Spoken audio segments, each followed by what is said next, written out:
Hello, everyone. Welcome back to DJ and the Zooms. I am Jay, and today is part one of two of a discussion that I had with my friend Denise, who I met through the same group chat as a few of the friends that you've heard from already. I know that last week's episode with Linus was a little on the longer side, and this time with Denise, again, we just couldn't stop chatting. So I've decided to do the same thing that I did with Corinne, which is to split the episode in two and give you two parts of the same episode. One this week and the second one next week. I hope you like it.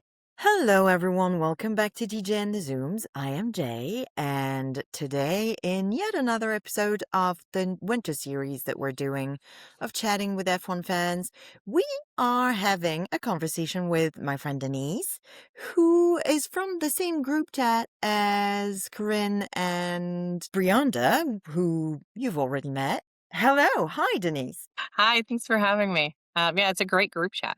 I'm glad It I'm a is. newbie in the group chat, so I'm glad to join on. Yeah, it's a very like positive energy, and I appreciate that. Like as someone that is new to F1, I can go in there and ask like questions that feel dumb to me, like I should know the answer to them, or feel like maybe are just kind of like should be like given background knowledge, especially when it comes to like a driver maybe mentioning a situation and I'm like, I don't know what that's referring to. And no one ever has a problem being like, oh, here's the details, not being like upset with you that you don't know something or that you don't have enough like historical information. Everybody's just happy to jump in and answer questions. I think that's really cool. Yeah, and I think, and this comes back to something that I said in this week's episode that I posted an hour before you and I started recording, so no one has heard it yet.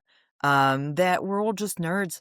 So, it's exciting to be able to share the knowledge when we have it. Yeah, that's something that I think is really cool is that like I love like all the little technicalities, like learning about them. And so whenever someone has like an interesting like viewpoint or background, like even in their career that they can offer insight into like the strategy, the tires, like even I know I was speaking to someone else about like maybe what the driver's training looks like in postseason.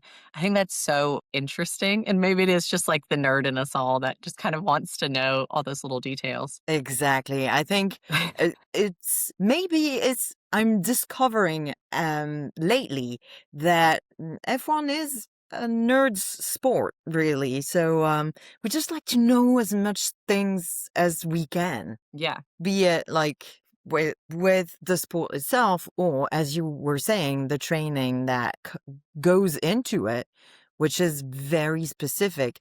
Is you regularly see because I spend all my time on Instagram, you often see videos from Red Bull of how athletes train and trying to guess what they're training for.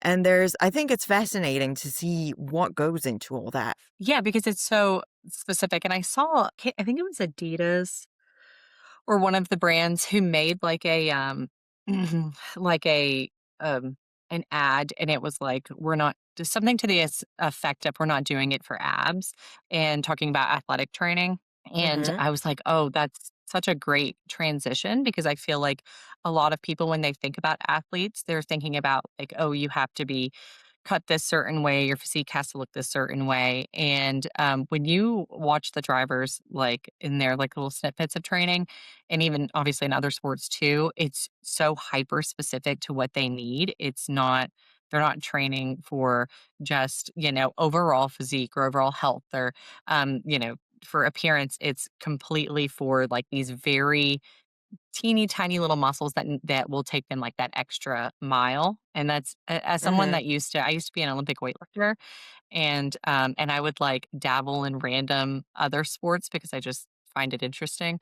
And I remember like training for the Highland Games and watching people train and the way that they would move so differently. It felt almost like it was coming from another world because you were like, why are you moving Yeah. that way? It seems strange. And then you watch it real life in a game and you're like, oh, that makes sense. You're moving that way because you're going to perform that way, right? So, I mean, I remember my daughter, the first time she saw who's a teen, saw, like, Lando Norris training his neck, and she was like, "What is he doing?" And I was like, "Well, think Yeah. about how fast they're going, and they have to just like, that's" I was like, "It's crazy. It's so hyper specific. It's so interesting." It is, and Lando in particular mentions this regularly. The fact that there are drivers who kind of lean on the sides of the car, as they're driving, but he can't do that. There's something that his brain doesn't. I suppose when you do this, your brain just automatically goes, "Oh, we're leaning to the side a little bit, so this is how it's supposed to be." And his doesn't do that. And so he can't keep focusing and seeing the road if he's leaning his head on the side a little bit. So that's why he's one of those who train their necks the most, because he has to keep his head 100% straight during the entire race. Yeah. Otherwise, he gets disoriented. It makes me that, like, kinda goes back to that, like, nerd topic of, Hmm. like, wanting to know all those little details, right? You wonder at what point in his life, he became so self-aware that that was something that he was like, "This is something that is unique to me, and I have to figure out a way to work around that for myself." Because, I mean, obviously, every driver I know everyone makes fun of Charles for the comment he made about needing glasses, and he's like, "No, when I'm driving, I'm fine." But, like, like, them being so sensitive to things because, I mean, they're moving so fast, they have to be so sensitive Hmm. to those, like, small little minute things. At what point in their life it had to have been so early in childhood to be able for them to kind of start picking up, like, those tiny little differences, and being able to be that self-aware has gotta be how they ended up here, right?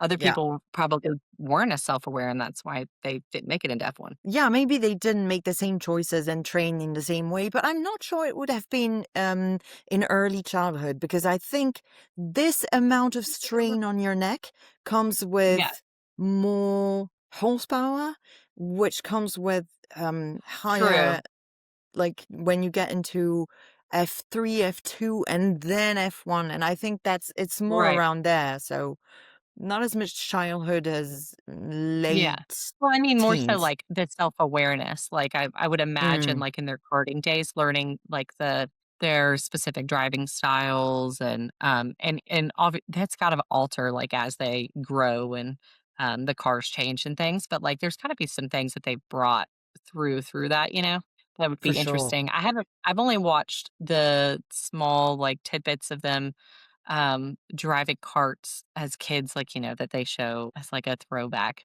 So I don't know as Mhm. much, but I love seeing the parents' interviews and them talking about Oh, their karting yeah. days.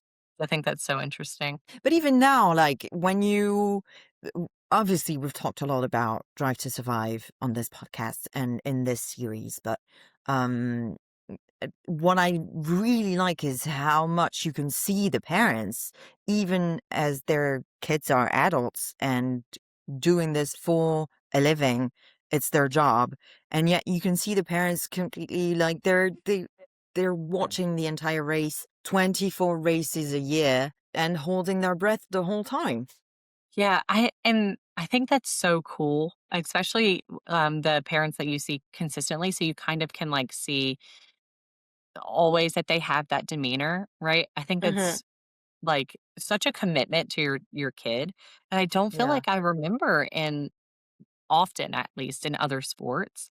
And, you hear them talk about, like, the things that their parents had to sacrifice, and even if their parents came from which I know is, like, common, the drivers coming from, like, some form of money because it's such an expensive sport to grow up in, but even Yeah. they still the drivers still acknowledging, like, the time sacrifice that it takes from their parents as well as the financial is so cool, and then the fact that they're still willing to offer up that commitment now really just is like a testament of how much that sport brought them, I think, together as like a family. Yeah. I mean, I love it's that 'cause I I wanna get my kid into, karting. My daughter, who is been able to drive anything that has a wheel on it since she was tiny, is, like, yeah. epic to watch driving things around, just turned 3, so now she can go to the karting track, and she literally just turned 3 a few days ago, and I'm like, "Yes, let's go."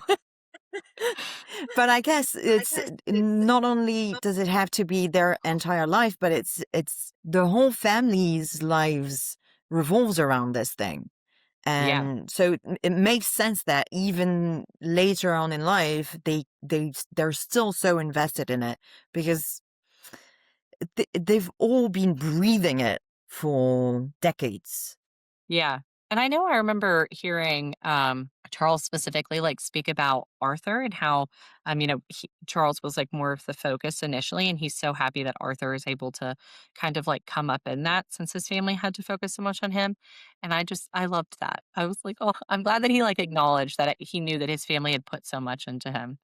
I think those like little snippets, like as a fan, really like keep you like engaged in the sport because you're Mm. like, these are real people, not just like little Exactly. puppets. And the situation with Charles and Arthur is also tied with the money and the all of that because the reason why Arthur didn't get much more into karting and racing earlier is because they didn't have enough money for two of their kids to do it.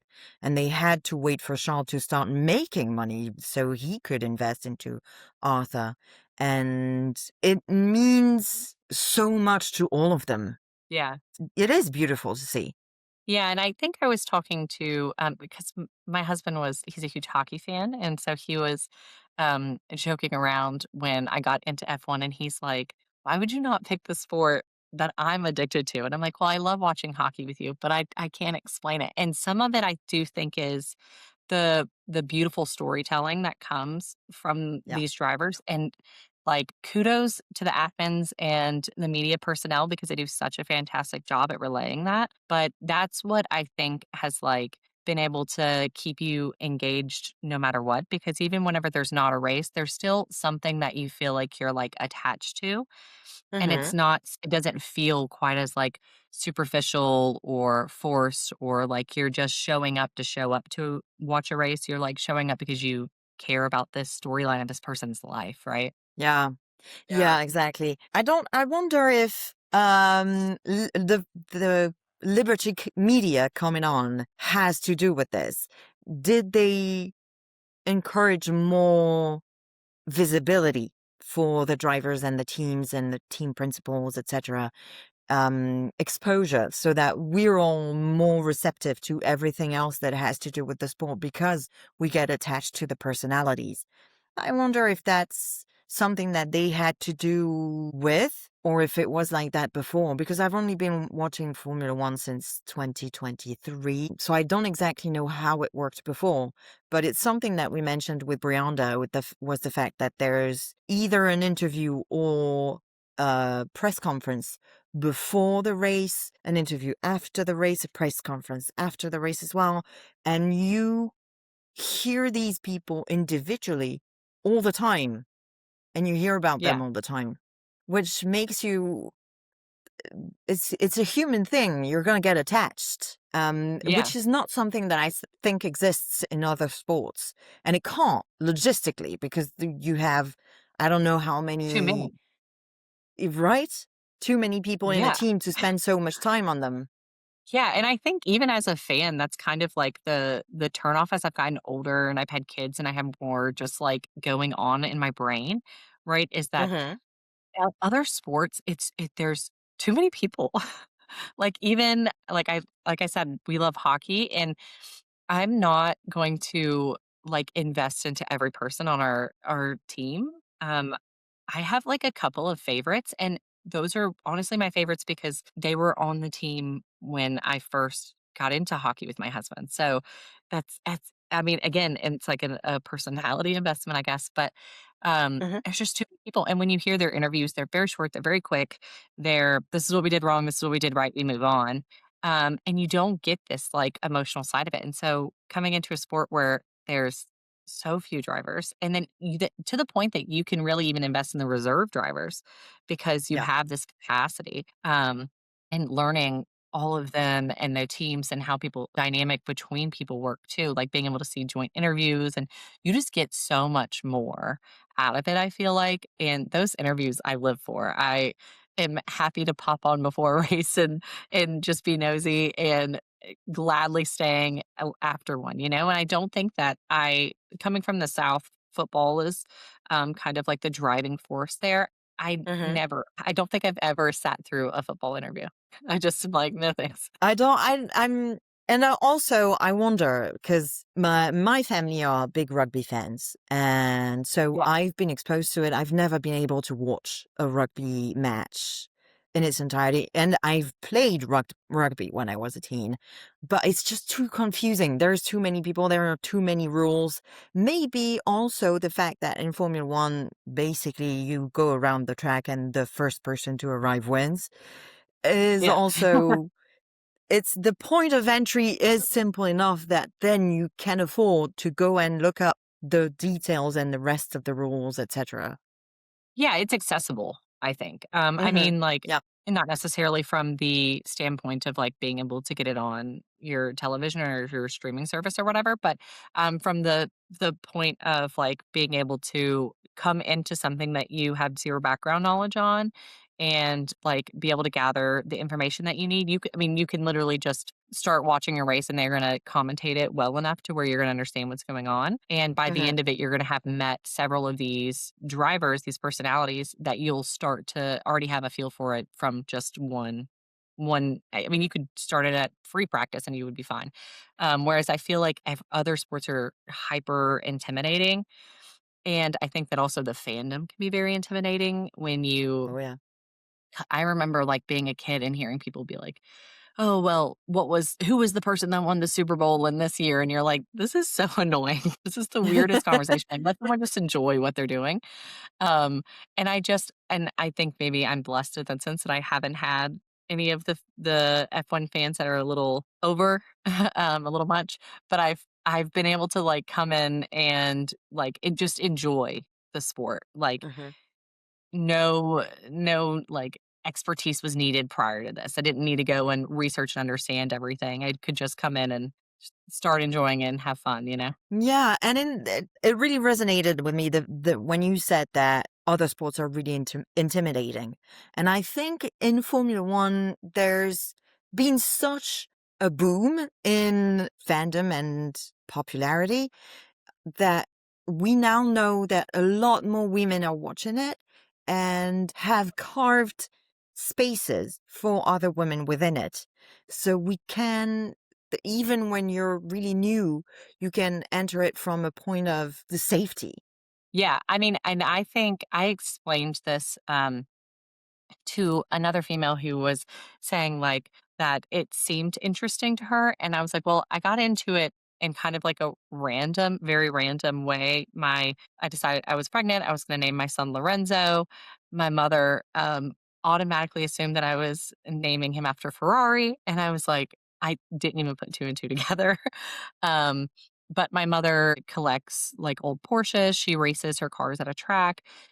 My oldest brother and my other brother kind of is an F1. They all enjoy watching the races. And I grew up in like a NASCAR household and just could not sit through that long of a race. Um, and I just was like, no, but like I guess speaking of Ferrari ended up starting this dialogue between me and my siblings and my mom. And they started Hmm. talking about F1. And I was like, that does sound interesting. That sounds interesting. And, I, like, brought up the conversation with my husband, and he's like, "Yeah, they have that show on Netflix where, like, all it's like a reality show with all the drivers." And I was like, "What are you talking about?" I was like, "I've never heard of this." And I put it on, and immediately, like, episode 1 into Drive to Survive, I was like, "I wanna know about the historical people that they're talking about." And I was like, "Wait, I think I remember, like, hearing about a movie about a driver, which was Senna." And then, so I watched that, and then I started watching all these other movies, and I'm like, "These people that have, like, helped build this sport from ground up is, like, their background is so interesting, and Hmm. then you're watching these really young kids have to learn how to grow up in this sport, and that was so interesting for me to see on the TV and their personalities. And, I picked up, like, Niki Lauda's book, um, and just I mean, watching the way that his brain works is so fascinating. And so when we went into the 2025 season, I was just like, I just wanted to like view. I was like almost literally just a spectator, not even be as invested because I just wanted to watch how everybody was doing everything. And the number one thing that I felt the entire time was comfortable. And I was like, this is crazy because sports most of the time do not make me feel comfortable. And this is coming from, like I said, like I'm a prior athlete. I grew up in a sports household, but they always feel so intimidating. It always feels like if you haven't lived and dreamed and been a part of this specific team your whole life, then like you're not a real fan.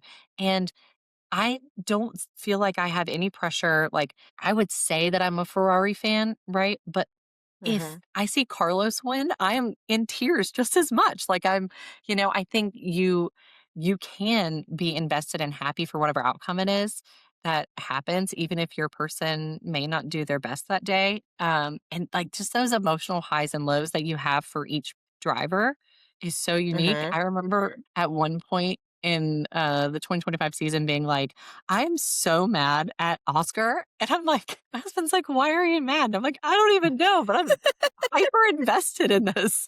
And just because you're on this journey with them, you're not and it doesn't and again, it doesn't feel like whenever you watch a football game and you're like, oh, I'm mad they dropped that pass. It's more like I'm frustrated with you because you could do better. And I see your Mhm. potential. And like again, you're invested in the storyline of their life. And Yeah. it just I mean, such a unique sport experience, and to the point that, like, my kids, I'm like, "Get over here, all of you. You're watching the race with me." My little baby has been watching since he came out of the womb, and, it's so funny because even, like, now, if I put on any of the old races, he still is just, like, staring up at the TV like, "Wow, there go the cars again." Right? Yeah. I love the everything that you just said because there you've put into words some things that I felt but didn't know how to express. Um, the fact that you don't necessarily feel welcomed in other sports, and also that really in Formula One since forever, that what one of the great things that's come from it is these major personalities with household names. You don't necessarily know who they are or where they come from, but you've heard of Senna, you've heard of Schumacher, you've heard of Mansell, you've heard of Prost, obviously, and it's once you get into it, you start to realize, oh, this is who it is. This is what it's all about. And then, of course, the more you get into it, the more you realize, wow, secretly my life has revolved around this without me even knowing it. And And it is, doesn't feel that's heavy. so cool. Like, when you're invested, it doesn't feel like some overcommitment, that you're Yeah. like, "Oh, I've gotta show up for this." Like, you genuinely at least, for me, I am so happy to watch them practice, and, like, that's crazy. Hmm. Like, I'm not watching the Pittsburgh Penguins practice down the road from us, and I could go watch them practice hockey, and I'm just not gonna do that. And I love them and we go to the games, but it's just not gonna happen. But I'm so happy to watch them practice and watch them evolve over a weekend, Hmm. and talk about, like, what the weather's gonna be like over the weekend, and, like, that's so just absolutely wild. But it really does, like, just invest completely into your life, and then all of a sudden it's Hmm. just there always. It's wild. And it's Exactly. funny to me too because you go out in public and you'll see someone wearing, like, something with F1 on it, and you immediately want to, like, talk to them. And it's thankfully, I have not met any fans, like, that I talked to in public that were like, "Whoa, get back." But, I know Yeah. I told the group about how I sent, Corinne my little, uh, F1 jacket that my son wore, when he was born. He outgrew it, and when I'm up there and I'm packing it up and putting it in the post, the guy's like, "Are you an F1 fan?" And he's just like the sweetest little and I sat up there and talked to him for a while and he was telling me about his wife getting him tickets and, like, their weekends and their love of F1. I was just like, "This is just so wholesome, and I love this." Exactly. And, oh, I remember seeing someone mention, that something that was interesting to them about women, becoming fans more recently in F1 is that because they don't have as much of a history with people that are fans or like have been in like a racing sport, and having like negative feedback from them. And so it's like feels like a clean slate. And I think that's some of it too, because I don't, other than like NASCAR fans, I don't think that I know anyone that really was ever really into racing or that raced anything themselves. So, um, I thought that that was like such an interesting point as far as like comfortability and safety as a female fan in the Mm. sport. Yeah, definitely. Thank you so much for listening until the end. This was just the first part, if you remember, of this episode, which is why it may have ended a little abruptly, but we will be back with Denise again next week. So be sure to tune in. And in the meantime, please share, like, subscribe, comment, and download. You can download on Spotify. It all just brings me up in the algorithm, and that would be very much appreciated. I'll see you next week.